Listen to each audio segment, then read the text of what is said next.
So now you're making more money on capital appreciation, you're getting tax benefits, and you're paying less for rent. Yeah. I mean, You need to be able to give the homes time, love, and patience in order for it to make it amazing. yep. And then interest rates do come down. What do you think is going to happen to the prices? One thing I'm very experienced with is Airbnb investing. I originally didn't think that Airbnb investing was going to be lucrative until So having a low credit score doesn't disqualify you from getting a house? Correct. It just limits your options. Correct. So Chris, you just recently bought a home. From what I hear, you work with an amazing loan officer. Yes, Tell me a little bit about your experience as a first-time home buyer. Like, how was your journey? Sure. So, all right, what's going on, everybody? I'm Chris Chandler with Real Broker. Been a real estate agent for the past few years, and I'm pleased to be able to welcome Amrish Dias, one of our best loan officers in New York City. Go ahead and introduce Thank yourself. you. Thank you very much. I appreciate you having me here. Well, as you said, my name is Amrish Dias. I'm with Cardinal Financial. I'm a professional mortgage lender direct for the last 27 years. Excited to be here. Excited to talk about some great topics. How you doing first off? Yeah, pretty good. Doing good. I didn't get stuck in traffic like you had. I got hammered in traffic. Yeah, thanks for coming all the way out. I know it's a far drive. Nah, it's not bad. It's Okay. not bad. It's the beauty of fast electric cars. Right? Not bad for New York. Not bad for New York. Okay. And how about you? How are you doing today? Doing great. Weather's great. It's sad that the summer's almost ending, but just a great day so far. Yeah. It's already getting a little bit brisky, which Yeah. I welcome it. It's been a little too hot lately. Yeah. Not gonna lie. I actually don't mind the nice fall weather and like the leaves changing. Football Yeah. season's coming in. I'm excited to All see right. the sports teams kind of coming out and ready to go. Basketball, hockey. So should be fun. For sure. Yeah. All right. Well, guess we'll jump into it. Let's Got a bunch of topics. We'll see what we can knock out. Try not to take too long on one specific thing because we can talk for hours. So, all right. I guess the first thing that I know a lot of people can probably benefit from is basically, I think this is like mostly what you deal with, right? Just understanding the mortgage process and maybe if you can break down different types of mortgages and their pros and cons. Well, let's start talking about your first question, the mortgage process, right? So the idea of getting a mortgage is to understand what you can borrow, right? So how do you figure that out? Is we got to get pre-approved. Why is that important? It's because it's Super important. Why is it important? You went through the process. You tell me. Yeah, for sure. So there's many reasons. I just made a video on this yesterday, actually. So one of the biggest reasons is you don't want to get disappointed when you're looking around for houses. Say, for example, you think you have a $500,000 budget, so you're looking at all these houses, maybe even 550. You're getting a little excited, and then you're spending. You go to 10, 15 different open houses, and you finally found that one house that's perfect. You go in, you do the pre-approval process to actually get the loan this time. Now you're not just guessing, now you're finding out for pretty dang sure what you can approve for. Absolutely. And you only approve for $450. Right. Yeah, it's not what you want. The idea of pre-approval is, what can I afford? What's my payment? What's my rate? Do I have enough money to get the property that I'm looking for? You just missed out on that house too. Exactly, right? So the first step you're supposed to do is get pre-approved. And it's so important. And people take it for granted how important it is, right? Because I need to figure out, do you have enough money for the transaction? Mm-hmm. Is it a payment that you can even afford? Is it within your realm? A lot of people will say, hey, I think I can afford $1 million, but then realize they can't. Right. And that's not a disappointment that we want to get to, right? So I professionally need to figure out what exactly is your financial capability and to make sure it's within your reason, Exactly.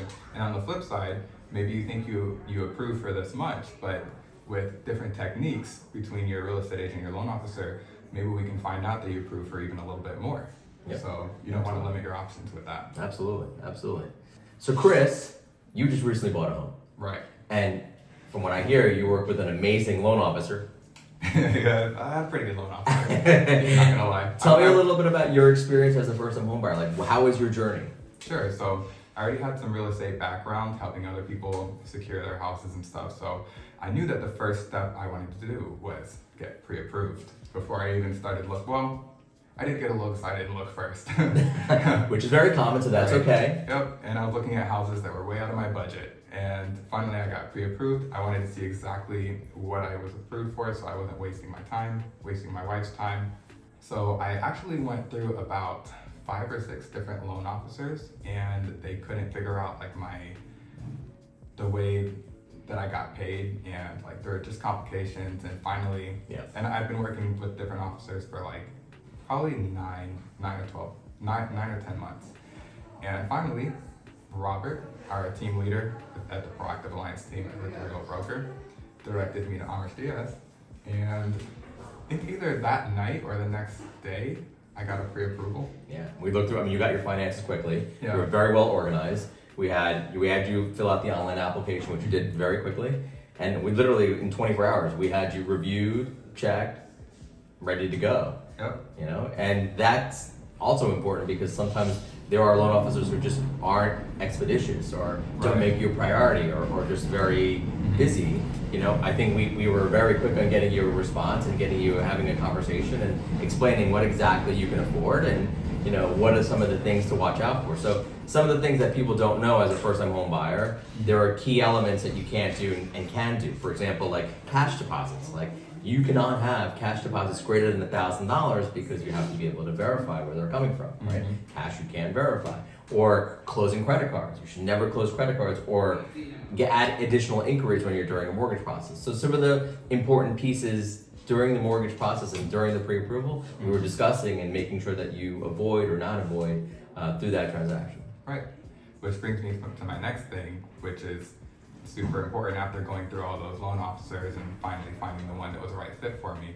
What would you say is your role as a loan officer to helping a client secure the best mortgage? I mean, like, I'm here to not only be a financial planner, not only here to be your friend, not only here to be a mortgage lender, but, you know, I'm there to protect you and watch out for you. So that also revolves about when is the right time to lock your rate? What is the right move when it comes to strategizing when it's to close and coordinating with all the parties involved, right? Like, I'm also discussing with the lawyers, discussing with the real estate agents, discussing with everybody so that way we do everything appropriately. You know, a lot of times people will like to prematurely lock rates. We tell them be careful with that because rate locks are time periods, and a lot of people don't know that. When you lock a rate, they're good for 30 days, 45, 60 days, but you have to remember that time period has to link and coordinate with the sellers because they are selling the property. Exactly. So if a seller is saying, hey, listen, I gotta sell this property to you, but I need the money to buy another house, and it's gonna take me time. So I need 90 days, maybe 120 days. So if you're locking for 60 days, what happens? Now you're paying thousands and thousands of dollars of extension fees. You don't wanna do that, you wanna avoid it. So part of my job is to make sure that I'm protecting you. You're not doing anything prematurely or incorrectly, and I'm just taking care of all your avenues to make sure you close quickly. Exactly. And a lot of the things he mentioned, really good answer, by the way. Thank you. Thank you. A lot of the things he mentioned, by the way, that's not in the like job description of a loan officer. These are things that someone's going to take the time to do extra for and make sure that you're taken care of, because basically all a loan officer has to do is make sure that you're pre-approved and get you to buy a house and secure a mortgage. But if someone's going to actually be giving you advice and kind of holding your hand through the process, especially if you're a first-time home buyer, it's going to be really important. That's why we always recommend don't just see one house, see multiple houses.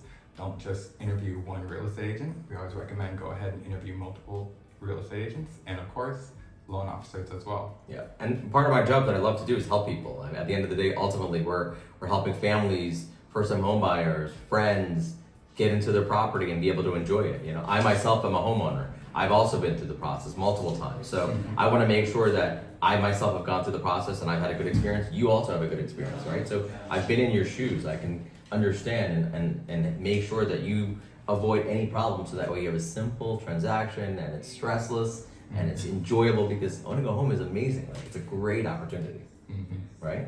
Oh, You yeah. own a home, you know it. Yep. I didn't think so at first, because when you first buy a home, there's a lot of things you don't expect at Right. first. Right. Like the additional expenses. Then when you actually start living in the house, that's when you start to see like all the little things that need fixing, which you don't have to fix everything right away. Which, by the way, kind of segues perfectly into our next topic. We can talk about how certain renovations can improve the value of the house. Absolutely, yeah. So, and his house is amazing, by the way. Goals, man. But it didn't start out amazing. Yeah. It started out as a very old home that I made. It started out like my house. Right, exactly. So it needed a lot of TLC. Mm-hmm. So what I always tell customers is that don't be afraid of homes that are older or need work, right? We do offer renovation mortgages where you can incorporate the renovation costs inside the loan. So let's say, for example, you're going for a house, one family in Queens, and that house is $500,000, but the market can dictate for a house to be under $750,000. Right. Why is that house cheap? Because it needs a lot of work. Right. Should you be afraid of that? No. No, actually, that's like the best way to, if you're trying to use real estate as a way to maybe make money or find a place to live and make money at the same time, those are going to be your best deals, because you're not gonna really make money buying houses that are already ready. People already did the work for that. But if you can take that little bit of courage and jump into a house that needs some TLC, and then go ahead and do the work yourself, you're working for yourself. You're going to be making the money on top of that, and that's how you make money if you're trying to make money in real estate. A lot of people get very comfortable because they see a home and it's fully renovated, and they get excited because there's no work to be done. Right. But also not thinking the fact that that home is probably going to be priced quite high. You're paying a premium for it. Correct.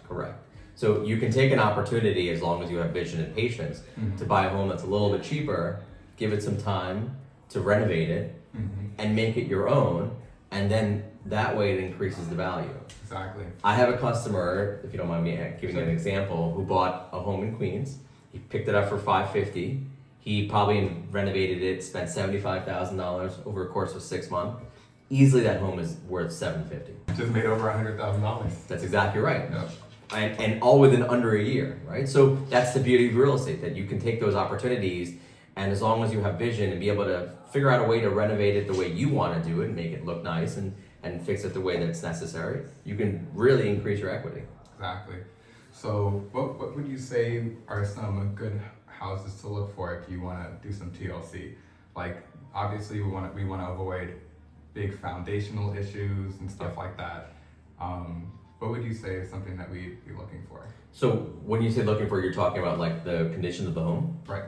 I mean, like, you want a condition of the home if you're open to looking at homes that are a little bit less livable, that don't require a significant amount of work. So if you have peeling paint, if you have even electrical work that's not severe, you could even work with things like that. If you need to update kitchens and bathrooms, Right. updating kitchens and bathrooms isn't severe, it just takes time. Anything that's not significant, for example, structural work is significant. So if you have a collapsing roof, that requires a new roof. If you have foundation issues, which is tremendous, if you see a lot of areas where the floor is, let's say, seeping, that can be a big problem as well. Yeah.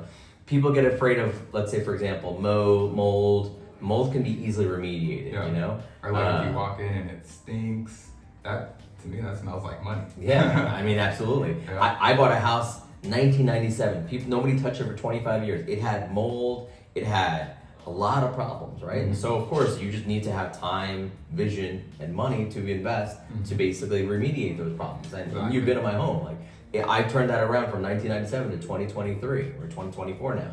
And you see how updated and well it is. And homes need maintenance. Homes need love. Yeah. You need to be able to give the homes time, love, and patience in order for it to make it amazing. Yeah. So. Exactly. You either own the home or the home owns you. Exactly. I like that. I'm going to use that one. Yeah. So another thing you can look for when you walk in is, we like to call it grandma and grandpa's house. These are the houses that are old. Maybe they have ugly backsplashes in the kitchen. Like the rooms are like a weird red, and then the next room is yellow, the next room is green. Oh yeah, we've all seen those. Right. So a family's gonna walk into there, and it's hard for them to kind of visualize them living in there and their families living in there. But for you as an investor, you can see and visualize what it's going to look like after you fix stuff up. And then a little paint here, a little paint there, it's not going to be that much money. But since it's grandma and grandpa's house, you know that they're taking care of that house. They've been in there for maybe 25, 30 years. They were planning to have this house support them for their whole life. So they're probably going to make sure the plumbing's done, electrical's done right, probably got permits for all the work done. Those are the types of things you want to look for. Yeah, absolutely. No, absolutely. That's great. That's great info. That's really great info. Cool. What else you got? So, Chris, can I ask you a question? So, a lot of times I get the question of why am I, as a buyer, not going directly to the listing agent? Why do I need to use you as a buyer's agent? Can you help explain that? Yes, of course. So what a lot of people don't realize is that, first of all, not every real estate agent is created equally. There is your listing agent and there's your buyer's agent. And then there's your listing agents that have your best interests in mind and your buyer's agents that have your best interests in mind. And then there's other agents, which we won't have to talk about so much because we don't associate with them as much. So when a buyer goes and they see a house that they want to buy, they say, ooh, okay, let's see if I can schedule a listing. Most of the time, you're calling the listing agent. Remember, there's a listing agent and the buyer's agent. At this time, you probably don't have a buyer's agent because if you did, a good buyer's agent would be doing all that work for you. So you don't have to worry about it. So when you call the listing agent, they know 9 times out of 10, you're not working with an agent. A lot of them have been in the business for a long time. They know all these tricks to play with you and pull these strings and get your emotions involved, make you make bad decisions. And you have to remember, the listing agent, they have the seller's best interest in mind. So they're gonna be trying to squeeze as much money from you as possible.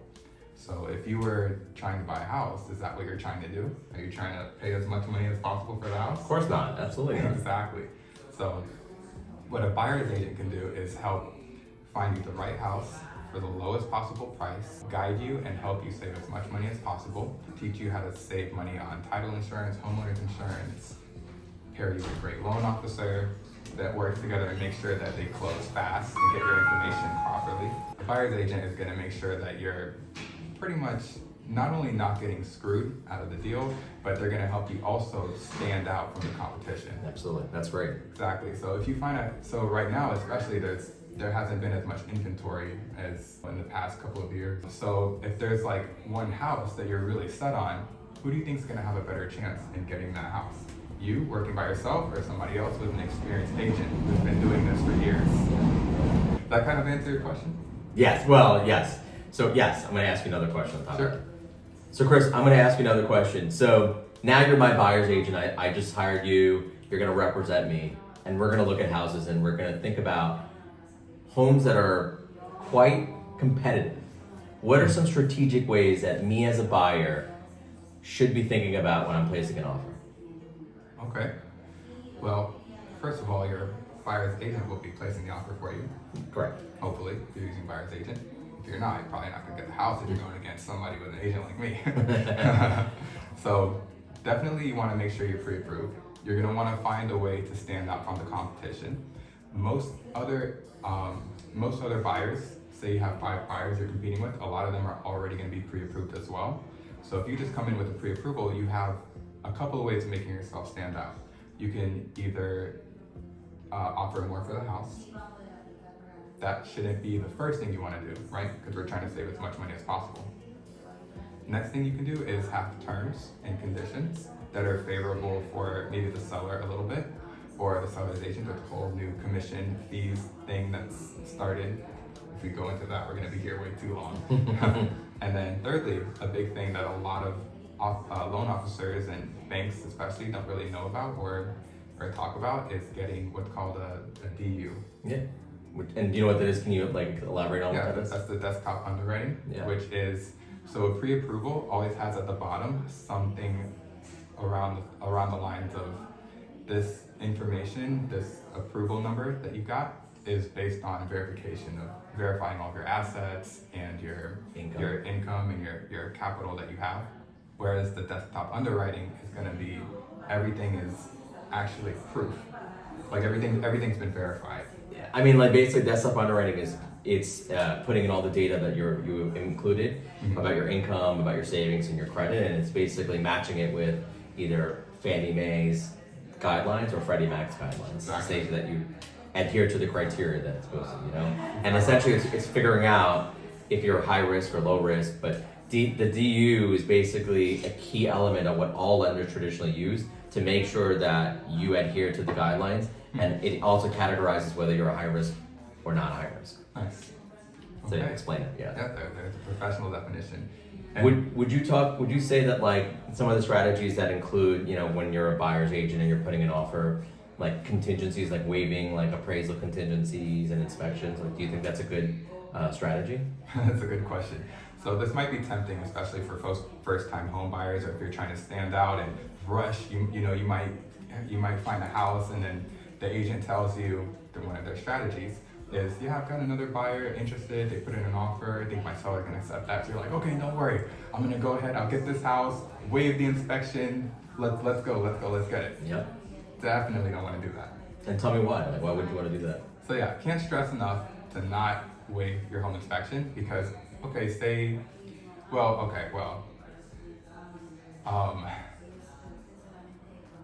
so I didn't waive my home inspection, but I waived a sewer inspection. And that saved me $500. Woo, nice. But then I had to pay $20,000. So not so nice. So hopefully that's enough to scare you into making sure you get your home inspection. Also, if you get your home inspection, you might have to pay $300, $400, or $500 there. But a good real estate agent is going to help you use everything that you find in that home inspection to help negotiate a lot more money off of the price of the house. Yeah, very nice. What about, for example, like going above asking? Like, do you recommend that if it's very competitive and there's multiple offers? Like, how do you strategize with that? Right. So it's never our first option to go above asking. Sometimes you really want the house and it's really competitive and you don't have a choice. I would definitely try to exhaust all other options first before just going above. But there are agents out there that just want to make the sale and will just squeeze you as high as you can, as high as you're able to, just to get the house, just so they can make the sale. But yeah, there's other options. All right, good. Glad to know there's options. That's always important. Mm-hmm. So Chris, let me ask you, so you're in the industry, you've had experience buying a home, you have confidence now with who you work with and who your trusted attorneys, loan officers, home inspectors. Tell me a little bit why do you think a referral is so important? Kind of understand and elaborate the value of absolutely. referral. Yeah, good question. So this industry that we're in, it's all about relationships. Think about how would you rather work with a real estate agent that just called you out of the blue, or somebody that your best friend recommended for you? Having referrals is going to help the clients because they're going to feel more comfortable with who they're working with, and you don't have to sift through a bunch of different agents out there. And a lot of agents and loan officers, it's a high turnaround business. So a lot of people that you're going to be working with or interviewing kind of like just started and they might not really know what they're doing. So yeah, if you get a referral that with someone who has a proven track record with not only other clients but people that you know and trust, then it's going to make you feel more comfortable and you're going to know that they're going to do a good job and they're going to do what they say they're going to do. Absolutely. I mean, even if you're referring a doctor or a lawyer or your plumber, you're referring them because there's trust and experience involved, right? Like you've had a good experience with them and you trust them because you know that they're doing quality work, they're going to get back to you, they're going to be responsive, and they're there to look out for you. They're genuine people that are like, someone that you can feel comfortable with and know that they're going to do the job right. Exactly. You agree? Yeah, exactly. And the contractor that I use to do work on my house, I got as a referral from Amrish. Yeah, and he did a great job, right? He did a phenomenal job. I refer him to everybody else. Yeah, and he works on all my homes too, including my primary home. Exactly. Yeah. And then it also makes me feel good because when I refer somebody that I know and trust, I know that they're going to do a good job for somebody that I care about. So it all just circles back around and it's a business of relationships. Power referral. It's true. And then you actually had an experience today, right? Yeah, I actually did. Yeah. So I had a real estate agent of mine refer me to a buyer who was looking to start the process from the very beginning. And so that buyer questioned, saying, why would I work with your individual? Why would I not want to Google someone's random name? And so she explained, I've had experience, I've closed many deals with him, even hard deals, and he overcomes every single problem.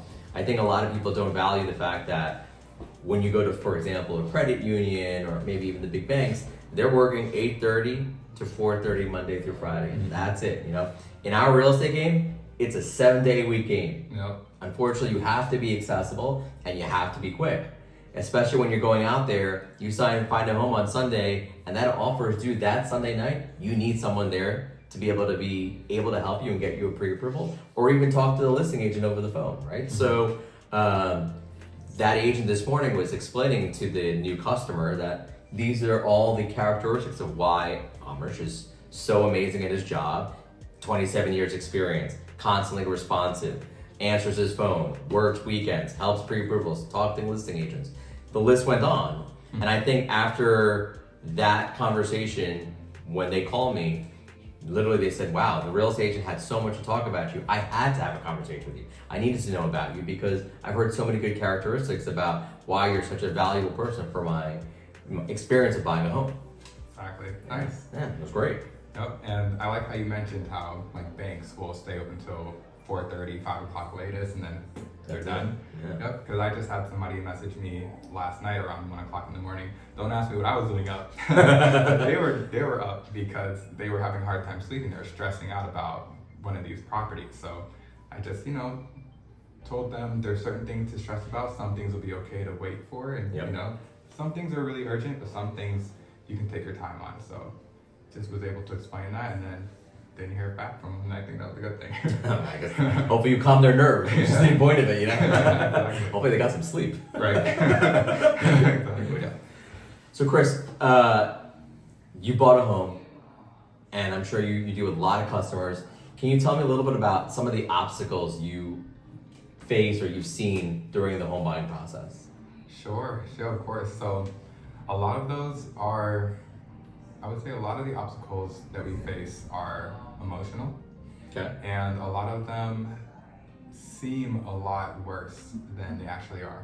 Okay. So I'd say it's super important to have someone who can help guide you and help you figure out what to stress over and what not to stress over, because buying a house, it's one of the biggest investments that you're going to make in your whole life. Absolutely. So of course it's going to be stressful. Absolutely. And you also have to remember that a lot of people that are going to be against you, like if you're buying a house, then the seller and the seller's agent are going to be against you. They're going to want to use those emotions to their advantage to get you to freak out, not make rational decisions. A lot of times people will make a decision based off of emotion and then try to rationalize their decision later. Okay, nice. Oh, and what about would you have anything to add about maybe appraisal concerns or title concerns, stuff like that? Yeah, I mean, look, when you're going through the mortgage process and you've gone to contract, you have to order an appraisal, and there's always a concern of if that value is going to come in. There's no 100% guarantee that the value is going to come in or it's even going to pass the inspection. And so, an obstacle you could face is that the appraiser may not have the same value as the contract price, and in that case you have to figure out what to do. Do you negotiate with the seller to lower the price? Do you deal with it and basically say, look, I'm going to pay the difference? Or do you just say, look, we can't agree to it and we're going to cancel the transaction? So that's a really good point, and that reminds me, a lot of people, when they're going to buy a house, one of their main concerns is how much house can I afford? Can I make the mortgage payments? Which is super important. But what might be even more important than that is it going to pass the appraisal, like you were saying? Yeah. And one thing that we do at the Proactive Alliance team is to handle those problems proactively, which means we have systems to figure out what most likely the house is going to appraise for. So that way we don't have those problems, because if the appraisal comes in low, then you might be in some trouble. Yeah, I mean, depending on how low it goes. Yeah, absolutely. Right. Yeah, or if it comes in high, that's usually a good thing, right? That's a great thing. Yeah. That means you're buying it for more than it's worth. Yep. That's always a great thing. Yeah, so, and the banks don't have a problem with that. Of course not, absolutely not. And what's actually good about having values go over the contract price is sometimes you can utilize that difference to get what's called the seller's concession. Seller's concessions are basically the ability to incorporate your closing costs inside the mortgage when you increase the purchase price. So if you're buying a home for $800,000 and let's say it appraised for $810,000, you can ask to have the contract changed to increase the price to $810,000 to include a $10,000 sales concession. Right. So why is that valuable? That $10,000 basically is added in the mortgage, which is spread over 30 years, and it's $10,000 less you got to pay out of your pocket. Yep. Right? So if I had a choice between spend $10,000 out of my pocket or amortize it over 30 years, I'm probably going to pick the amortize over 30 years because the payment difference is only a few dollars.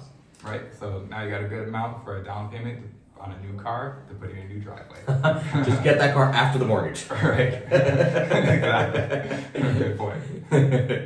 All right, good. That's a good That's a point. great one. That was a good one. And why would you say, Amrish, it's important to get that car after you secure the mortgage? Is it going to affect maybe your credit score or anything to do with? I mean, it can affect your credit score, but more importantly, it can affect your ability to qualify for a loan, right? So the more debt you have, the less you can borrow. So a lot of times people who take on heavy debts like car loans, student loans, or additional mortgages, it basically qualifies you for less of a loan if you want to purchase your dream home. So I always tell customers, house first, car afterwards. Always buy the house first. Try to minimize your debts, keep your credit healthy, and obviously make sure that the less debt you have, you're maintaining it properly and you're showing financial capability. That way it allows you that when you enter into your home, you're comfortable and ready to go. Right. And the biggest thing is because it shows the banks or whoever's going to be giving you this mortgage that you're responsible with your payments, and probably wouldn't be the most responsible thing to lock yourself into big payments right before you're going to have a mortgage payment. Absolutely. If you want to do that, that's okay, but make that after. Absolutely. A mortgage is one of the biggest financial responsibilities. It's probably one of the largest payments you'll ever make. So you've got to make sure that you're comfortable, you're in it, you're making payments, and that you're financially ready Exactly. to make the next step once you're in that home. And the mortgage is going to help you build your credit score too. Absolutely, absolutely. Credit is very important because credit also dictates what kind of interest rate you're going to have, which then becomes your monthly payment. Credit gives you an example of how financially responsible you are, right? Because when you're getting a loan, whether it's a credit card or a car loan or a mortgage, they're looking at your credit history. Are you paying your bills on time? Are you maxing out your credit cards? So these things are very, very important. One of the biggest things I do in my job is look at credit and give you advice for free. I'm going to look at your credit report and say, hey, you got to reduce the balance, or hey, you've got an open collection, we've got to get rid of it. So I'm going to point out some advantages and ways to help you increase your credit score and keep your credit healthy. Nice. Yeah, it's one of the skills I have after 27 years. Yeah, right. So how about I'll hit you with this question. Go for it. If you have a buyer and say they have pretty good credit, Okay. but they don't make enough income, Okay. and if they add somebody, person B, then they'll have enough income, but person B's credit isn't very good. Okay. Would that help them or hurt them? That's a really good question. So, depending on their down payment, if they're trying to qualify for a mortgage and person A doesn't have sufficient income, but person B does, I would definitely say add that cosigner. And ironically, I had exactly that same conversation this morning. Yeah, I'm sure it happens a lot. It happens quite a bit, believe it or not. It's better that the customer has two borrowers that can qualify for the loan, because let's say, for example, you only make $60,000 and I say, look, the only thing you can qualify for is a $150,000 loan. But if you add your wife, who also makes $60,000, now you increase your loan amount to $450,000. It's a big difference, right? Exactly. You know, so if you're able to get more of a home that you can enjoy and afford, that's great. Yeah. Obviously, the caveat to that is that when you have a lower credit score, your interest rate's higher. But interest rates are not forever. You can always refinance, build your credit, and be able to lower your rate once your rates have gone down and you've increased your credit score. Yep. For most people, you're gonna have that house a lot longer than you're gonna have that loan, Absolutely. with the option to refinance and all that. Absolutely. Okay, nice. Very nice. What else? What else we got? I like this. This is good. This is fun. Right. Let's see what else I got on here. Broken credit score. Yeah, improving credit scores. I think that'll hit a lot of people. That's 100%. Almost every person I talk to, their credit score is so bad. I'm Bad. like, how is this happening? Yeah, that sucks. So let's talk about that. That's great. All right. So kick it up, go ahead. Yeah. So yeah. Not gonna lie, half the people that I talk to that call me and they're looking for houses or somewhere to rent, especially, their credit scores are so low. So I think it would be super beneficial, right? Because it's a very important thing. It'd be super beneficial to talk about how we can help improve those credit scores. Yeah. I mean, so first off, like anybody, you can get a mortgage as low as 500 credit score, right? It just affects your rate, and of course it affects your down payment. Right. When you have a credit score between 500 to 579, you have to put a minimum of 10% down. FHA allows any customer with low credit scores, as long as they don't have foreclosures or bankruptcies recently, Right. When you have a 580 credit score above, you could do as low as 3.5%. So that's cool. So you got options. Yeah. So having a low credit score doesn't disqualify you from getting a house. Correct. It just limits your options. Correct. That's exactly correct, right? And just because you have a low credit score now, that doesn't mean you're going to have it forever.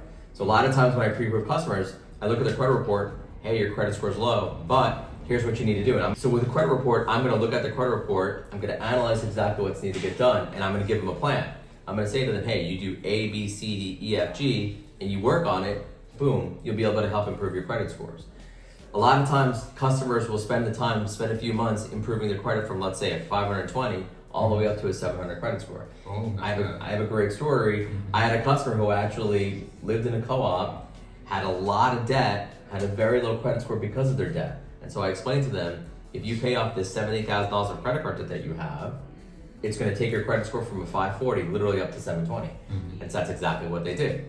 Their game plan was to get rid of their small co-op because their family size was growing, to move to Long Island, buy a house, but they needed a plan. So I explained to them to pay off the debts. They got a loan from their family. They've knocked out all the debts to zero. They ended up raising their credit score to 740, and they ended up buying a house. Yep, now they can afford more house too. And now they can afford more of a house, exactly. Nice. You know, so I'm gonna develop a plan and give all the strategies possible to get you where you need to go. And sometimes, look, it's not always gonna work. If I say to you, hey, you've got thousands of dollars in collection accounts and you've got to go and discuss it with the collection agency to delete it, they may not always say yes, or you may not have the money. But I'm going to give you the path and the steps to get to where you need to go. Yep. And like we were saying before, loan officers, they're not just there to get you approved for the loan, but also to hold your hand, walk you through the process, and make sure you can get there as efficiently as possible. Absolutely, absolutely. So Chris, tell me a little bit about the market. Like what's going on with, you know, some of the trends, like what's happening with sales, like what are you seeing right now as we enter into the third quarter of the year? Right, it's a very good question. So lately we've been, and I just posted on my Instagram too. So houses are actually being on the market a little bit less, a little bit less amount of time, which means that sales are starting to pick up a little bit, which means that apparently buyers, and this isn't just like people saying what they think, this is actual like proven data from 2022, and then we're monitoring 2023, then 2024. The average time on the market for houses in 2022 in Queens were about 63 days. 2023 is around like about 60, and lately we've been seeing on average about 56, 57. This is how long it takes for a house to be on the market and then go under contract. Interesting. Okay. Yeah. So if they're on the market less, that means buyers are buying houses more. And then you have to think, how can you use that to your advantage, right? Yeah, absolutely. Yeah. What do you think the difference is from 3 years ago in the real estate market to today? So people are definitely more concerned about the interest rates. Really? Right. Okay. Yeah. So interest rates are, you know, like in 2020, they were around like under 3%. Correct. Which is crazy, which never really happens. And a lot of people got accustomed to that being the norm, which it's not the norm. That's crazy. Not the norm. Right? So they're like waiting for that to happen again. Yep. So that's been causing a lot of these houses to just sit on the market because like 90% of buyers are saying, you know, I'm waiting for interest rates to come down. Yeah. But then you have to ask yourself, if like 90% of buyers are waiting for interest rates to come down, and then interest rates do come down, what do you think is going to happen to the prices? I mean, I would imagine the prices are going to go down, right? The prices of the houses. Oh, no, the price of the homes will probably go up. Yeah. So if interest rates go down, then the price of the houses are going to go up. So at the end of the day, you're kind of paying the same amount for the house, right? Yeah. I mean, essentially, you could be paying them the same. Yeah. I mean, when rates were at 2.5% to 3%, there were lines around the door, 60, 70 people for each house, where there was 40, 50 offers, and people were going 100, 200,000 over asking, right? Exactly. So then you have more competition. You have to be faster. You can't really take your time for the house that you want to buy. Yeah. So right now, it's kind of in the perfect market to just, you don't have to be so anxious. And if you see a house that you like, you can kind of take your time a little bit. Yep. Yes, you're going to be paying a higher interest rate than it was a few years ago. But if you go back even more than that, like 10, 15 years ago, when interest rates were around 8, 9%, 10%, and people are still buying houses around then, Yeah. they'll be looking at today as like, wow, now would be a great time to buy. I mean, it's all about affordability, right? Mhm. Back in Exactly. 1997, people were buying homes, rates were 10%, 13%, right? And that was the norm. That was the norm. My parents bought their home in 1979, it was 21%. Dang. But they didn't say, I'm not gonna buy a house, Yeah. they needed a place to live, right? Exactly. That house that they bought 40 years ago at 21% interest is now worth $1.5 million more than what it used to. That's the beauty of real estate, right? Mhm. So the rate's not forever. Like what they say in the mortgage business, you marry the home, you date the rate, right? It's not gonna be Nice. forever, but your home I like is. You like it, I'm right? gonna use it. Yeah, I like it, all right.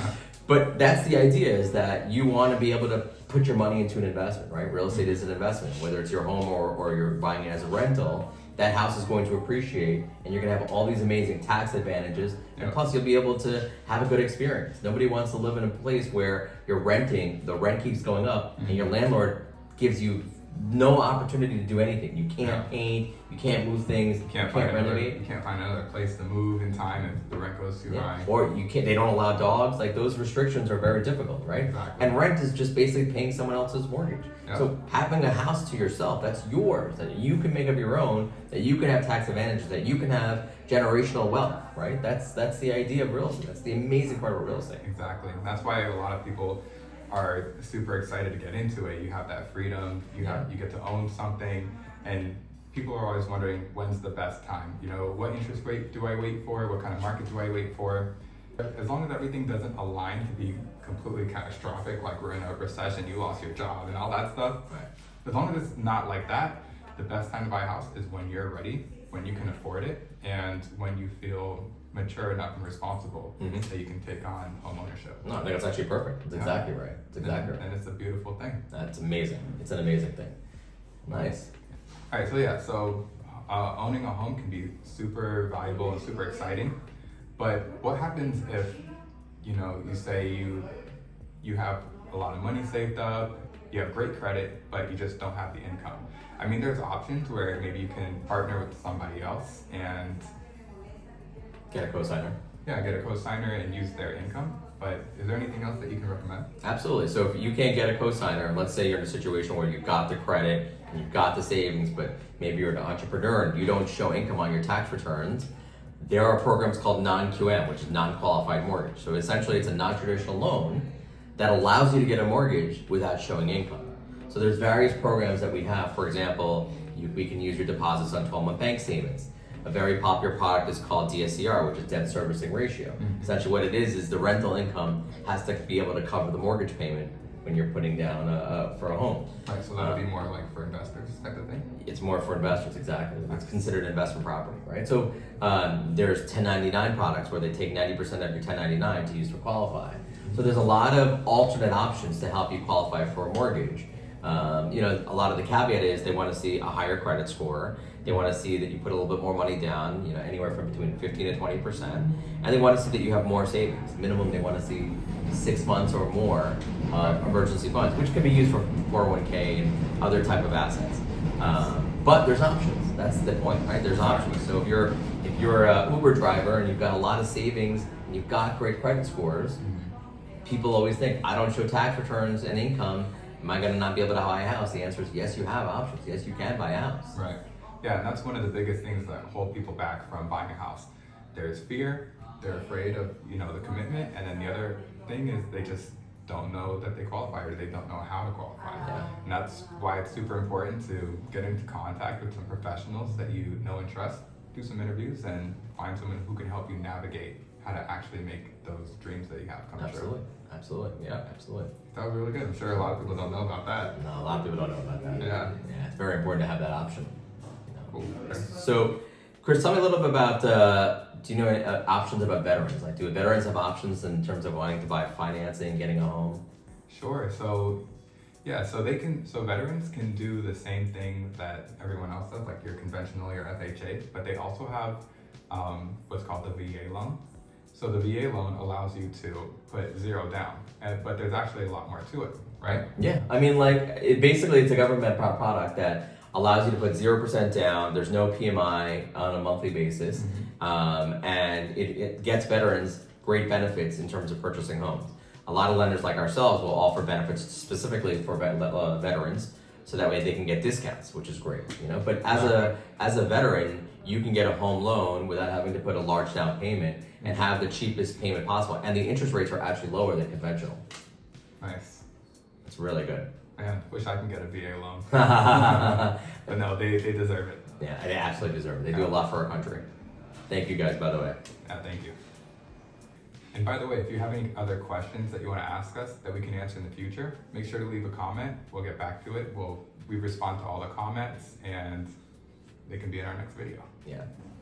So Amrish, a lot of people, when they think of loan officers and mortgage brokers and all that, they think about how, well, first of all, what's the difference between a mortgage broker and a loan officer?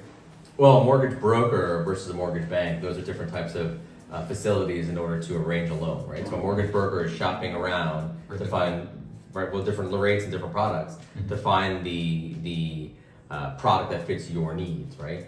A direct lender is the source of where they're actually giving the loan to. So a lot of brokers will come to us to basically try to get the loans arranged. Loan officers are basically licensed individuals who are basically discussing with the customers and talking about rates, how to strategize how the mortgages are, explain payments, costs, things like that. So that's the difference between a broker and a bank and what a loan officer is. Okay, so the loan officer, you're kind of just skipping the middleman and just going straight to the source. Well, a mortgage lender who works, a loan officer works at a mortgage bank, for example. So a loan officer will work at a mortgage broker shop or a direct lender, right? So we're a direct lender. And so we will talk to the consumer about how to strategize it. And then we directly lend to the consumer, so that when they get their loan through us. So we service the mortgage. Actually, on the mortgage statement, you'll see my photograph. So a lot of times, like, we basically handle everything directly. A broker will basically go out and look for different lenders to help arrange the loan. So a lot of times, brokers will have to charge more in order to arrange the loan, so that way they get paid. Yeah, so nice. Yeah. It's actually clear up a lot of that misconception. Yep, absolutely. Okay, so now back to the original question. Yes. So when people think of loan officers, they usually think of how they're going to help in the process of purchasing a house. Okay. So do you deal with sellers as well, or is there like a benefit for a seller maybe reaching out to a loan officer? Yeah, no, I definitely deal with sellers, because a lot of times sellers will have questions like, hey, I'm selling my home, I'm going to get a big lump of money, I'm going to be purchasing a new home, how do I strategize and how do I make that transition? So a lot of times I talk to sellers about, how do they make that transition. I do talk to sellers about how strong the buyers that are looking to purchase their home and the likelihood to close. I do talk to sellers about tax advantages, capital gains, things of that nature. I'm not an accountant, but I am a licensed loan officer, but based on my experience, I'll give them advice on that. But I will talk to sellers and have conversations about anything that pertains to real estate financing, and even advice about any type of future investments that they're thinking about. Nice. Yeah, because there's a lot of times too when a seller will sell their house and then now they have nowhere to, if they didn't plan properly, they have nowhere to go. So it's good to be able to coordinate selling your house, getting the proceeds from that, using those to get your next house. Yeah. And so everything goes smoothly. Yeah. One thing I'm very experienced with is Airbnb investing. So I own a couple places in Pennsylvania, and I originally didn't think that Airbnb investing was going to be lucrative until I experienced it. Right. Now I'm a huge believer that Airbnb investing is phenomenal, right? So what is Airbnb investing? It's essentially short-term rentals, right? So people are renting it for a day, a week, maybe a month. But it's the difference of that versus a long-term rental, which is usually anywhere between minimum 6 months, but traditionally 12 months or 2 years. So why is Airbnb investing so lucrative, and why is it so attractive, right? Yeah, I've actually been hearing a lot, like in the past couple of years, that it's not as good because like fees are going up and blah, blah, blah. But when you really look into it, it is still pretty good. Maybe people are just saying that because they know it's really good. I mean, it's you only know what you know. Competition. That's exactly right? You only know what you know, and a lot of people don't know much about how the Airbnb avenue works, right? Exactly. So to elaborate, like a lot of times, like for example, where I have properties, they're by a lake, they're by a ski slope, they're by a lot of attractive areas such as Kalahari, racetracks, and so they become very popular because that's when everybody goes to utilize the space. Perfect example, In the wintertime, between February to early March, it's ski season. So everybody flocks to the area to go skiing, but there's not a lot of hotels. They go straight to Airbnbs. So of course, we charge a premium for a very beautiful place, and people will rent it, and it significantly covers all the expenses. So the idea is that you have to do the math to figure out, is the income sufficient to cover all your expenses per year, per month, and is it worth it? So when we did the math, it absolutely does. Right. To give you a conceptual example, our expenses probably only are about $24,000 a year, but our gross income was averaging anywhere close to $90,000 to $100,000 for the year. Right. And that's where a good real estate agent would come in as well. Absolutely. So you figure out how your net operating income is going to play out. It's different with Airbnbs because of their short-term rentals versus with longer-term rentals like 2-year long leases. And there's different formulas to figure out what's going to work and like how much of a discount you're going to have to get on the house and what the mortgage payments are going to be and how you're going to be able to work that out. Absolutely. Yeah. Awesome. It's a great topic, right? Yeah. So I'm surprised why a lot of people don't, like a lot more people aren't looking in multifamily.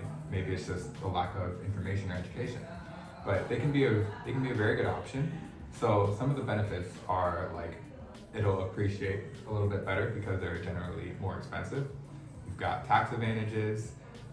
Your mortgage that you're responsible for can actually be less than if you get a single family property, even though the value of the property is more. And so how can this happen? So say you get a pre-approval and you're looking at about $650 for a single family, Okay. which would make you about an $850K for a multifamily. Okay.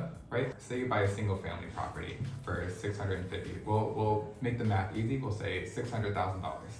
And in about 6 years, it appreciates 15%. Nice. So in those 6 years, you made $90,000. $90,000. Nice. $90,000, yeah. $90,000. That's why I'm Indian. I know the math very well. Yeah. So in 6 years, you made about $90,000. And your mortgage payment, we'll say interest rates are around 6.5%, which would make your mortgage payment around maybe They call $4,000. about $4,000. Okay, so you're paying $4,000 a year. A month. And thank you. $4,000, you're up really nice. So you're paying $4,000 a month, and you in 6 years, your house appreciated about $90,000. Yeah. $90,000. So now say you have a 2-family house, and that's $850. We'll make it $800. Okay. Keep math simple. So your total mortgage would be around, say, about $5,000. Sound about right? Yeah, I'll say $5,500. $5,500. Yeah. So now let's say you have your tenant paying half of that, and to keep it simple, we'll say about $3,000. Which now that means you're paying. Let's say $2,500. That's the difference of what you would be paying from the rent, right? So like, Well, no. Let's say that the tenant's paying $2,500. okay. I guess a little low for Queens. I think it's a little low too, but we're being Keep it simple. Yeah, we're keeping it simple and we're keeping it conservative. So now the tenant is paying $2,500. Yep. Maybe a little bit more, but we're keeping it conservative, and that means you're responsible for $3,000. So you have an $800,000 house now instead of a $600,000 house, and you're paying $3,000 instead of $4,000 a month. Yeah. So basically, you own an $800,000 home, and you're basically paying a mortgage payment that would be like a $400,000 home. It's pretty amazing Exactly. because of the rent. Yep. The idea of a multi-unit is that the rental is going to be able to supplement a lot of the payments, which is Yep. that's amazing. And don't forget the capital appreciation. Now you're making appreciation off of $800,000 instead of $600,000. So in Amazing. 6 years, that 15% is going to be, I'm gonna get it first this time, $120,000, That's correct. right? Yeah. So now you're making more money on capital appreciation. You're getting tax benefits that you didn't get when you had a single family property, and you're paying less for rent. Yeah. I mean, It's pretty much of a home run. It's yeah. amazing. And now it's going to be a little bit more work because you're going to have to manage tenants, or you might have to pay if you don't live near the property or in the property. You'll have to pay a property manager to take care of that stuff, but you're still getting all these benefits, and it's going to more than outweigh having to pay the property manager or manage those things on your own if you're trying to save money Absolutely. as an investor. Absolutely. So yeah, it's a pretty good deal. And sometimes you're actually getting properties that you can get what's called an accessory dwelling unit, right? So like, let's say you have a 2-family, and the basement can be a legal unit because it's known as an accessory dwelling unit. Now you can get 2 rental I incomes. got 3 total units. Yeah, and 3 total units essentially, Yeah. which is great. So like, the idea of having more rental income come in to basically cover the mortgage payment, it's just less out of your pocket every month. Exactly. Pretty awesome. Now, what would you say are, even though I prefer a multifamily unit, what would you say are some of the benefits of having the single family over the multifamily? I mean, benefits of a single family is privacy. That's number one. The benefits of a single family is that you basically have typically more space because, a two-family home is usually a little bit smaller versus one family, and it's relative, of course. I think those are the two primary ones, that you basically have privacy and space. Yeah. Most people who have multifamilies that go to one family, that's what they're looking for. They've got family sizes. You need like a sound barrier, like soundproof. Couple more weeks. So sound, oh my god. Sound barriers. Sound barriers. In your Sound single barrier. family property. So basically, you're going to have multifamilies have less privacy and a little bit less space. Single families are very popular for being able to taking on more space. Let's say you're expanding your family. That's usually why people want to go to a one-family home. True. Yep. So yeah, there's pros and cons to each one. It's all about, the biggest thing is just knowing that you have those options and seeing which one works better for you. Yeah. I mean, both of us are professional. Our job is to hear you out, understand and cater to your needs, and be able to make sure that we accomplish your goals that are basically toward what you're looking for. Exactly. Thank you guys so much for listening. I hope you guys enjoyed this. My name is Amrish Dias. You can find me anywhere on Instagram. My Instagram handle is Rish, the mortgage banker. And my cell phone is 516-860-6238. Hey Chris, tell me how everyone's gonna find you. Yeah, for sure. And first of all, I just want to say it's been a pleasure having you on the show. Pleasure's all mine. Yeah, it's been awesome picking his brain and all the wisdom that you had. So sure, we all appreciate that. And again, my name's Chris Chandler. You can find me. You can text or call at 347-669-3530. Awesome. This has been great. Thank you so much again, and hope everyone has a great day. And of course, looking forward to the next one. Thanks. All right. Thanks, everyone. Don't forget to like, comment, and subscribe, because that helps the algorithm push the videos out so that other people can get this awesome content as well. We can help as many people in the community as possible. Absolutely. All right, Thanks, guys. Thank you.